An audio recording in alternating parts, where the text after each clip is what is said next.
I caught my wife sleeping with my business partner. She told me, half of everything you own is mine.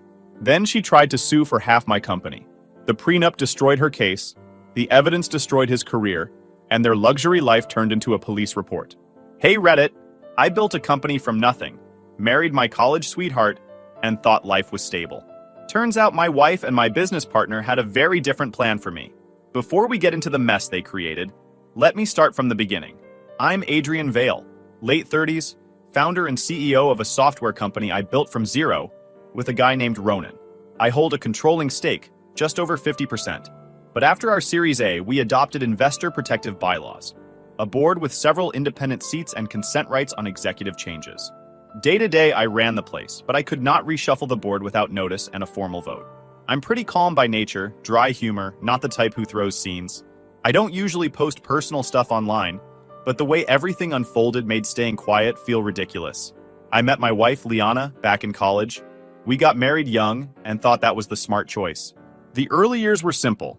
Tiny apartment, secondhand couch, cheap dinners, both of us talking big about the future. I wanted kids eventually, but she always said, not yet. Every year. Every time I brought it up. I didn't want to push, so I let it slide. Then, the company took off. Once we hit that first big contract, everything started scaling fast. I was traveling more, in meetings more, pulling long hours. Liana slowly stepped away from anything resembling routine work. At first, she said she was giving herself time to figure out her next chapter, but her next chapter turned into designer shopping, endless spa appointments, and treating social media like her real job. She'd introduce herself at events as a supportive spouse, like it was an occupation. The truth was, she was bored and needed people to know she was living the good life. Ronan had been with me from the start. He was the guy I spent nights coding with in that first tiny office. Over the years, he became a familiar face around the house. Barbecues, late strategy nights, holiday stuff. I trusted him completely. Too much, apparently. Looking back, there were small moments where he'd make comments about how I had it easy as the majority owner, or how he did the same work without the same say. I brushed it off. Shouldn't have. One Tuesday, I had a late client meeting scheduled. I was already tired and honestly just wanted the day to end. 10 minutes before it was supposed to start, the client canceled. I figured I'd take advantage of the early night, pick up Liana's favorite Italian takeout. She always ordered the same thing, some mushroom ravioli she claimed felt like a hug, and head home. When I pulled into our driveway, I saw Ronan's car parked out front. I didn't think anything dramatic. I assumed maybe he dropped off documents or was waiting to talk about a project. The house felt quiet when I walked in, but it wasn't normal quiet. It was that stretched stillness where you can tell people are already somewhere else. I wasn't sneaking in or anything. I just walked through the front door like I always do, takeout bag in hand.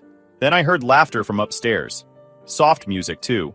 Every step going up felt heavier, but I wasn't rushing. I pushed the bedroom door a little with my fingertips.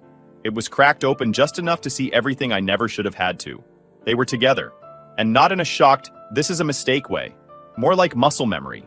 Familiar. Comfortable. Their bodies moved like this wasn't new at all. I didn't yell, didn't slam the door. My brain just went silent, like someone hit a switch.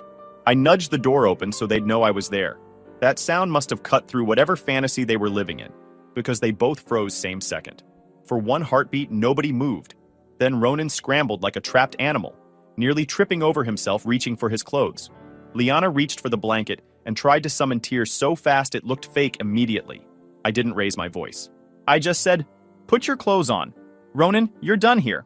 He didn't say anything, didn't look at me, just grabbed his things and ran out half-dressed. Liana started with the Adrian, "Wait, please just listen," voice she used whenever she wanted something expensive. I turned and walked away. There was nothing she could say that mattered. Downstairs, I set the takeout bag on the counter. My hands shook a little, more from adrenaline than emotion.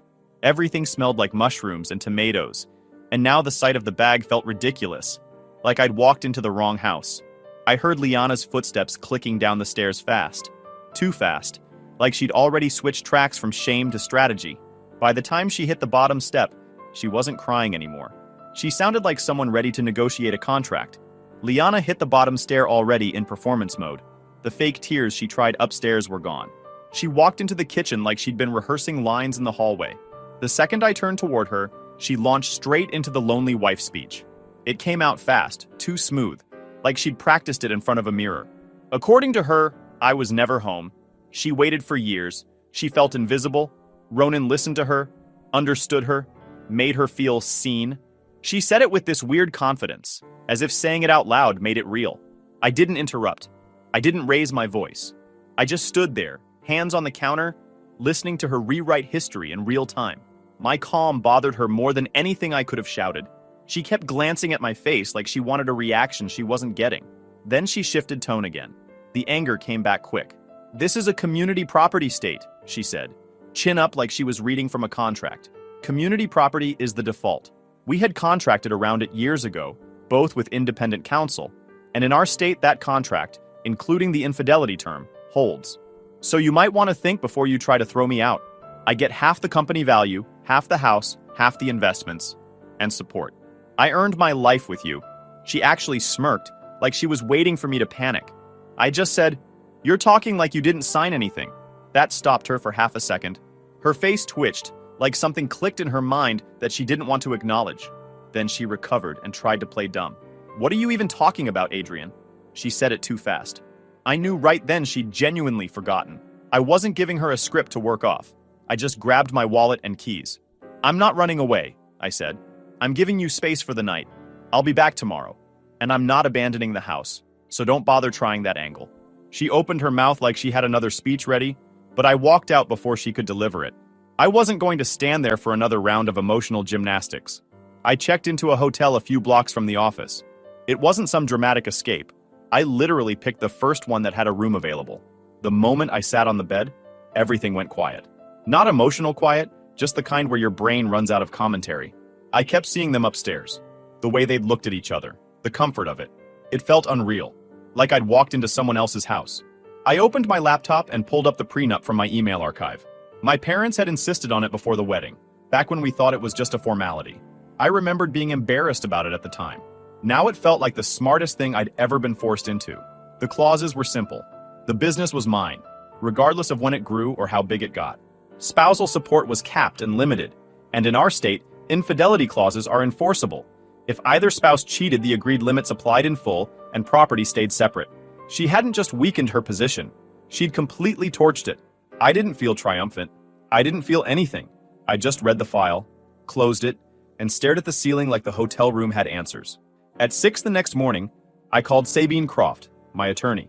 She picked up on the second ring like she was already expecting trouble. I told her the bare minimum. She didn't need details to understand the whole structure. Her voice stayed steady. "Do not talk to her without me present. Don't argue, don't negotiate, don't explain anything. Go quiet, gather facts, I'll handle the rest." That was it. No sympathy, no shock, no questions. She cut through everything like she was slicing a thread. When the call ended, something shifted in me. The husband part shut off, the CEO part took the wheel. You don't run a company by reacting emotionally. You gather information, move carefully, and hit back only when you know exactly where the structure is weak. They'd done this in my house. That meant there was probably more they felt bold enough to mess with. I grabbed my things, checked out, and headed straight home. Not to talk to Liana, not to fight, but to start locking down every part of my life they thought they could play with. I wasn't walking into a marriage discussion. I was walking onto a battlefield.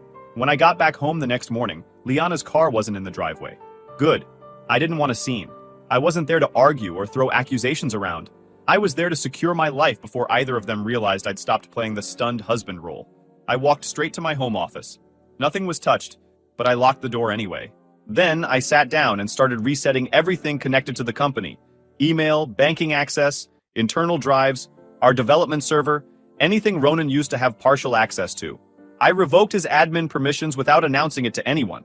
It felt disgusting doing that to a man who used to sit beside me eating cheap noodles while we coded through the night. But Sabine had been clear. No hesitation, no assumptions. Halfway through the password resets, my phone buzzed. "Ronan, Adrian, this was a mistake. We should talk." I stared at it long enough to confirm it was exactly the kind of message Sabine warned me about. I didn't respond. I didn't block him. I just left it there. He didn't deserve an answer, and Sabine said absolutely no contact, so that was that. I called her once I finished locking down the office. She didn't waste time. "Do not confront either of them. Let them think silence means shock. We need evidence, not arguments," she said. She had already lined up a forensic accountant named Piper Wren. Sabine described her as The kind of woman who treats missing dollars like personal insults. We had a safety valve in our paperwork, what our lawyer called a bad actor repurchase right. If a founder committed fraud, the company could call his shares and buy them back at a formula price. Piper called me within the hour. Her voice was clipped and efficient. She asked for access to our reimbursement system, vendor list, corporate card statements, travel logs, anything touching money. I sent everything before she even finished her list. I honestly expected she'd find maybe a few questionable hotel charges or a couple of lazy receipts from Ronan. Nothing catastrophic. He had always been somewhat careless with expenses, but never enough to alarm me. By that evening, Piper sent a short note. One vendor name that did not match anything we had ever used, tied to a so-called regional tech symposium that did not exist. She marked it for follow-up and kept digging. By the second day, she flagged a second suspicious vendor linked to an out-of-state client onboarding workshop that also did not exist. By mid-week, she had mapped several more. Tidy, round invoices with two-digit identifiers and descriptions that read like they were lifted from a template. She wrote, "These are too clean. Real travel is messy." When she overlaid the payments with Ronan's claimed travel, the pattern settled in. His expense dates did not line up with the real conferences, or even the right cities. Piper did not need dramatic language. The screenshots and line items said everything. Someone was siphoning money and hiding it under bad lies. That's when the realization hit. This wasn't just cheating. This wasn't an affair born from boredom or bad timing. This was organized, deliberate theft threaded directly into the bones of my company. My partner and my wife had been using my business to fund their business trips. It made the upstairs image in my mind feel even more rotten. Around 9 that night, Liana came home. She walked in like she'd spent the day convincing herself she was the wronged one. She stood in the doorway of my office with her arms crossed, wearing that practiced expression she used whenever she wanted to win an argument through volume and confidence. "You know this divorce is going to ruin you," she said. "You think you're safe because you walked out last night? You're not. Half of everything is mine. You think your board will back you when they hear what you did to your own wife?" I didn't react. She mistook silence for weakness. She stepped closer. "And you can't prove anything that happened yesterday. No recording, no evidence, so maybe think before you try anything stupid." I looked up at her. My voice didn't rise. I just said, "I don't need a movie. I need a trail." She laughed. Actually laughed. She thought I was bluffing, like I was some clueless husband flailing around hoping she'd crack. She didn't realize the trail was already being mapped by someone who treated forensic accounting like a sport. Liana shook her head and walked away, muttering something about how I was delusional. She slammed the bedroom door, probably expecting I'd come chasing her to argue. I stayed in my office, rereading Piper's findings until my eyes felt dry. A few minutes before midnight, my phone lit up with a text from an unknown number. "I'm Ronan's wife. I've been collecting proof. We should talk." And just like that, the situation widened. Maris chose a small cafe near the hospital where she worked. When I walked in, she was already seated, hands wrapped around a paper cup like she needed something to hold on to just to stay still. She didn't look fragile. She looked exhausted in the way only someone running on duty shift stamina could look. Dark circles, stiff posture, jaw tight. No softness, no hesitation. Controlled fury, plain and simple. I expected the meeting to be awkward or emotional. It wasn't.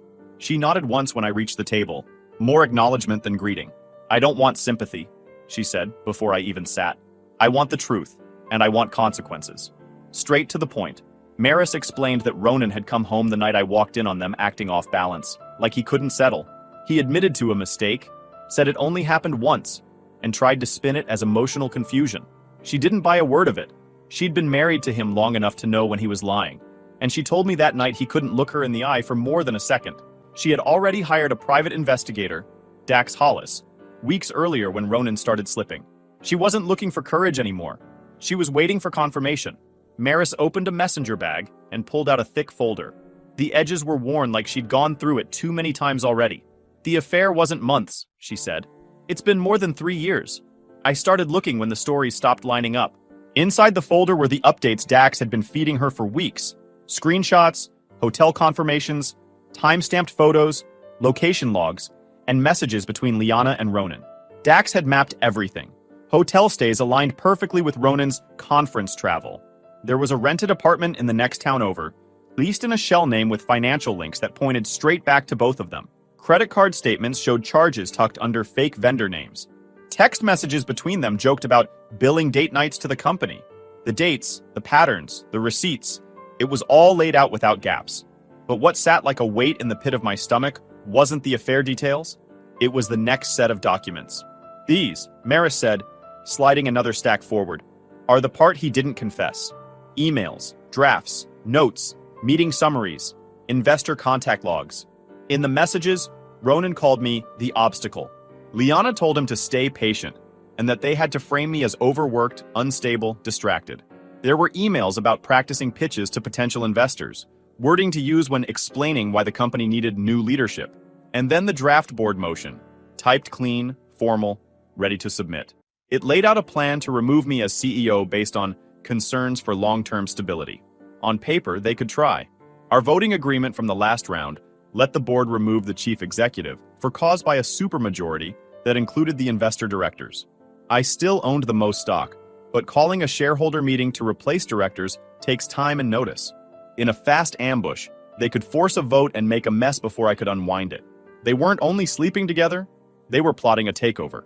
Maris didn't speak for a moment, just watched my face like she was waiting for me to break something. But I didn't feel explosive anger. I felt everything tightening inside me, like a wire being pulled. I closed the folder slowly. They tried to take my marriage and my company in one swing, I said. Cute. Maris didn't smile. She didn't even blink. He thought he was smarter than everyone, she said. He thought I wouldn't look. He thought you wouldn't look. I told her everything she handed me needed to go straight to Sabine. Maris agreed. She wasn't trying to build a support group. She wanted a full, clean fallout for the people who put her in this position. That was something I respected. She wasn't here to be messy or emotional. She was here for accuracy. I called Sabine as soon as I left the cafe. I didn't bother giving a long explanation. I just said, I have a folder you're going to enjoy. She met me at her office within the hour. When she opened the folder and skimmed the contents, her expression sharpened. She flipped pages quickly, barely reacting except for a very slight nod when she reached the emails about the board coup. This is leverage, she said. Not because it's dramatic, because it's organized. She rearranged the pages in a new order, grouping them by date and category. Your wife and your partner conspired against you personally and financially. We run this on parallel tracks. The civil divorce and a criminal referral, each on its own merits. Her tone never shifted from factual, but she was pleased in a quiet, ruthless way. Sabine wasn't a person who enjoyed chaos. She enjoyed structure, and this folder gave her everything she needed. She asked for Dax's contact information. She wanted every file, every timestamp, every scrap of metadata. She was already building the case while I was still sitting down.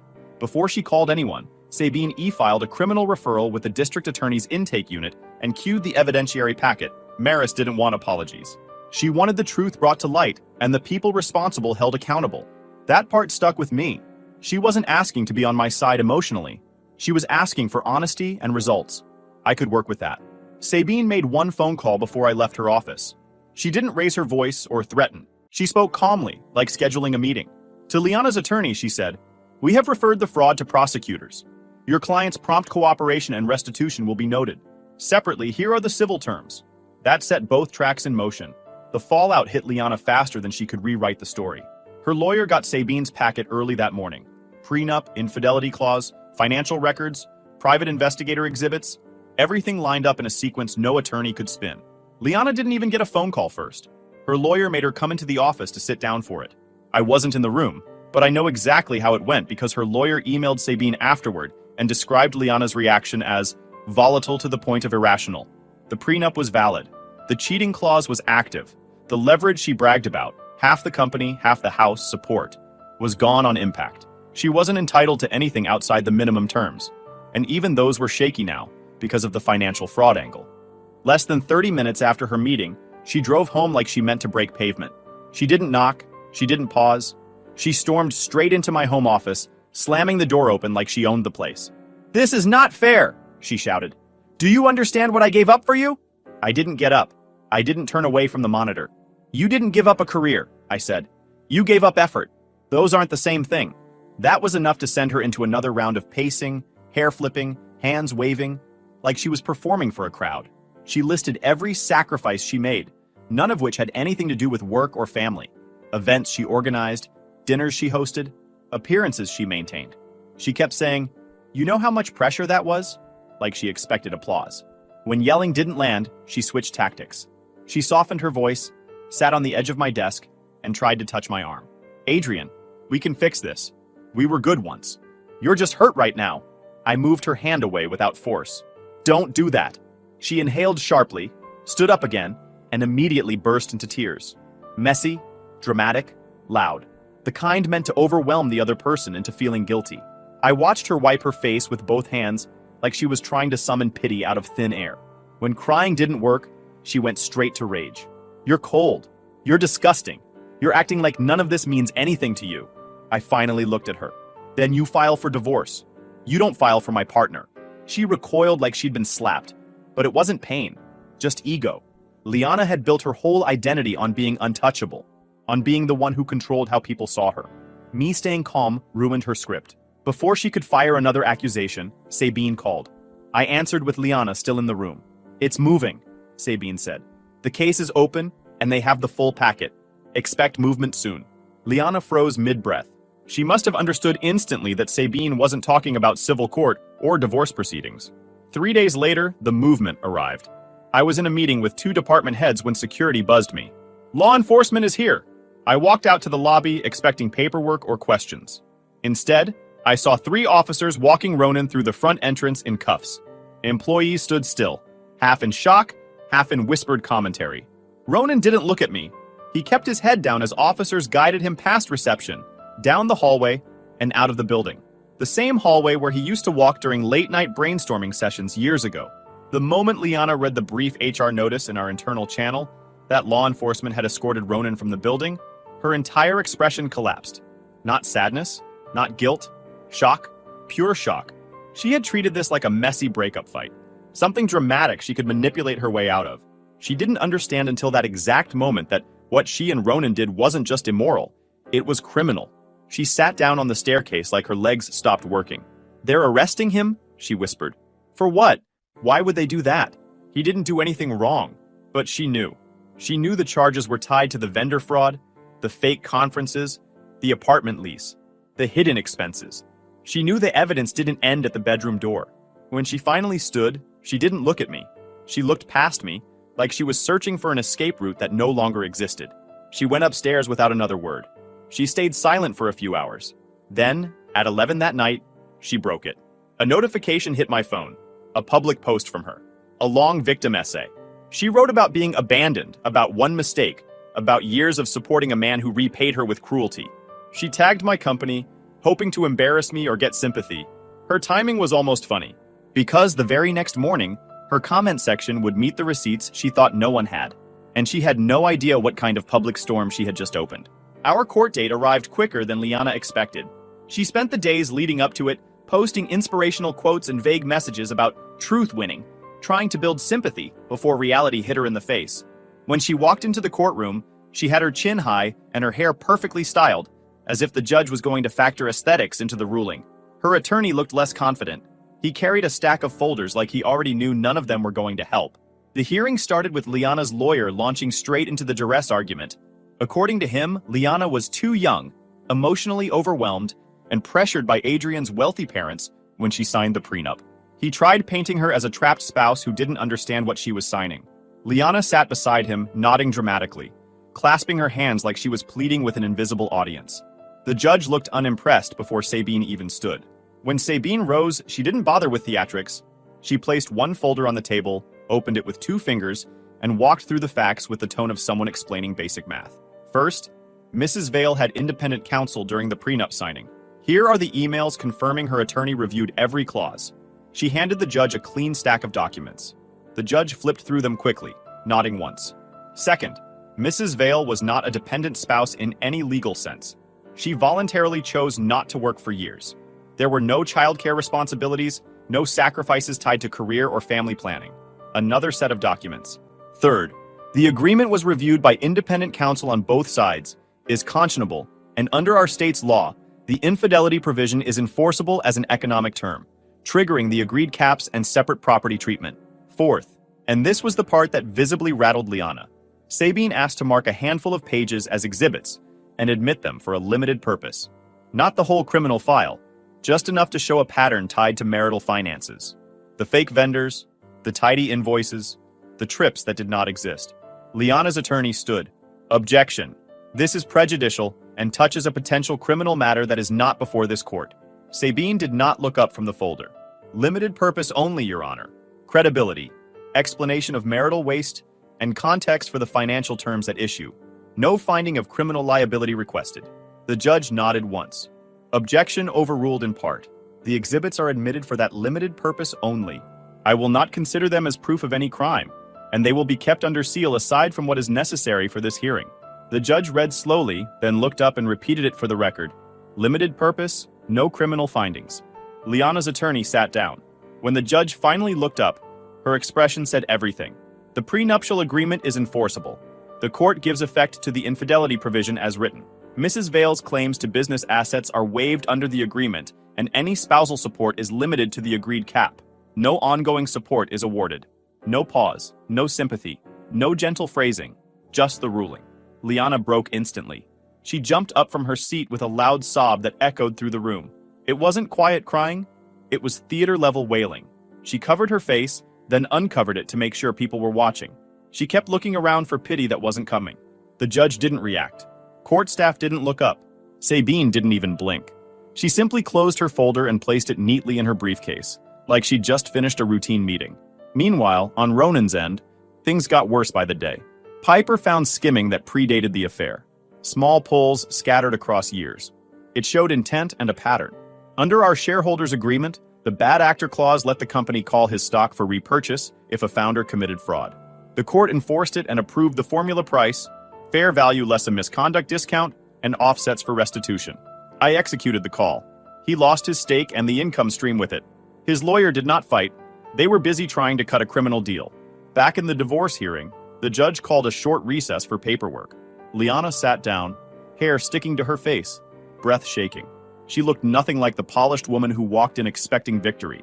Sabine returned to the table with a simple agreement. One-time payout, minimal amount, no ongoing support, no rights to business assets, no further claims. Signing it resolved the civil case. Her cooperation and restitution would be conveyed to prosecutors. It was the only lifeline she had left. Liana's hands trembled as she read it, but she wasn't crying anymore. She was angry, deep, uncontrolled anger that cracked through her voice when she finally whispered, "I'll sign it because I have no choice." She grabbed the pen like she wanted to stab the paper. When she finished scribbling her name, she leaned close to me and hissed, "You'll regret this." I leaned back just enough that she had to stretch forward to hear my reply. "You overestimated your value and underestimated my memory." She went still, just for one moment. Then she shoved the pen away, like the deal itself had burned her. Outside the courthouse, Liana spotted Maris near the steps. Maris had come because the prosecutor handling Ronan's case wanted to update her afterward. Liana walked straight toward her, fists clenched, spit flying angry. "This is your fault!" Liana screamed. "You ruined my life!" Maris didn't flinch. She didn't even step back. She looked directly at Liana with the tired steadiness of someone who'd seen worse things in hospital hallways. "No," Maris said calmly. "This is your personality catching up." Liana's face twisted like she didn't even understand the insult. She tried saying something else, but her voice cracked, and she turned away instead. I watched her walk toward the parking lot. Fast, sharp motions, like she was rehearsing what lies she'd tell next. She didn't look defeated. She looked determined in the worst way. The ruling was done. The settlement was signed. The legal walls had closed around her. But the way she stalked off told me clearly, she still wasn't finished trying to spin a story, and she was desperate enough to try anything next. Liana didn't wait long after the court ruling. The same night, she posted a long, dramatic essay online, painting herself as a devastated wife, abandoned by a heartless tech mogul. It got traction quickly. Her lifestyle influencer circle reposted it with captions like, "Stay strong, queen," and "Truth always wins." For a few hours, she managed to spin a small circle into believing she'd been victimized. Then the receipts started leaking. It began with one screenshot. A blurred vendor invoice posted in the comments by someone who clearly knew the situation. Under it, they wrote, "Ask her why this vendor doesn't exist." Then came another comment, linking a condo lease in a neighboring town. Someone else posted a timeline showing how Ronan's conferences lined up perfectly with Liana's self-care weekends. Within an hour, the tone under her post flipped completely. People asked questions she couldn't control. Others questioned her story outright. A few who had sided with her earlier quietly deleted their supportive comments. By midnight, the thread was a gallery of evidence. The fake vendor names, matched travel dates, credit card screenshots, and confirmations from someone who said they worked at one of the hotels and recognized Ronan. Liana panicked and deleted the post. Too late. Screenshots were circulating everywhere her name existed. Her luxury-focused friend group dropped her in silence. She found out because she tried tagging them the next morning and realized she wasn't in their circles anymore. Family members called her not to ask how she was, but to ask what the internet was talking about. She tried to respond, but the story had already grown legs. She kept deleting and reposting statements, but every attempt to clarify only made more people show up with more receipts. Meanwhile, Ronan's life took the downturn he earned. His attorney negotiated a plea deal, but the charges stuck. He accepted prison time because the evidence was stacked too high to fight. The tech industry didn't issue a statement. They just blacklisted him quietly. Recruiters ghosted him. Boards avoided his name. He went from co-founder to cautionary tale overnight. While Ronan was being processed through the legal system, Liana tried her comeback tour. She wiped her profiles clean and rebranded as a healing survivor, posting soft-focused selfies with captions about starting over and choosing self-love. Then she soft-launched a new boyfriend, some flashy finance guy who paraded her around expensive restaurants and rooftop views. She posted pictures of gift bags, jewelry cases, and hotel lobbies, acting like her previous life hadn't just collapsed in front of half the city. Most people ignored her. A few mocked her. But she kept posting anyway, because silence would have been admitting defeat. She should have stayed silent. The second scandal hit 3 months after their relationship went public. Her new boyfriend was under federal investigation for running an investment scam, the kind that pulled in people with fake high-return claims and then evaporated their savings. Apparently, he'd been building the scheme for a while, and when he started dating Liana, she had helped recruit new investors by bragging online about his success. A raid hit his penthouse at dawn one morning. Federal agents took everything: electronics, documents, jewelry, any item bought with scam money. Liana was questioned later that day with her attorney present. Not arrested, not charged yet, because she had brought in at least 3 people who lost money, and her fingerprints were all over the messages persuading them. Her one-time divorce payout? Gone, wrapped into the financial mess, or spent on things the agents seized. When she realized she was spiraling again, she did what she always did. She called me. She sobbed the second I answered, not even saying hello. "Adrian, please. You're the father of my best years. You know who I really am." I didn't raise my voice. I didn't comfort her. I said the truth plainly. "You spent my best years shopping and spent my worst years plotting. Call your lawyer." She cried harder. I hung up. There was nothing left to say. A few days later, Maris delivered the final blow online. She posted one sentence under a thread discussing both scandals. They didn't fall in love, they conspired. It shut down every attempt Liana made to rewrite the story. People believed Maris because she never embellished anything. She only ever posted facts. That line traveled farther than anything Liana had written in months. As for me, I kept things quiet. I didn't do victory laps or long explanations. The company stabilized under new leadership structure. Revenue stayed strong. The workplace finally felt clean again. I started seeing someone new, not a whirlwind romance, just a steady, grounded relationship with someone who had her own life and her own goals. She didn't care about status or optics. She cared about ordinary things, like whether I ate lunch that day or got any sleep before early meetings. Life didn't explode upward with fireworks. It just leveled out into something peaceful, which was more valuable than anything I'd had in years. Liana faded from my world. Not because I blocked her or fought her. She simply ran out of places to perform. In the end, everything she chased slipped straight through her hands. She demanded half like I owed her a trophy. I just handed her the invoice she'd been dodging. If you enjoyed this video, please hit that subscribe button. It really helps the channel and help us bring you more and better stories. Thanks.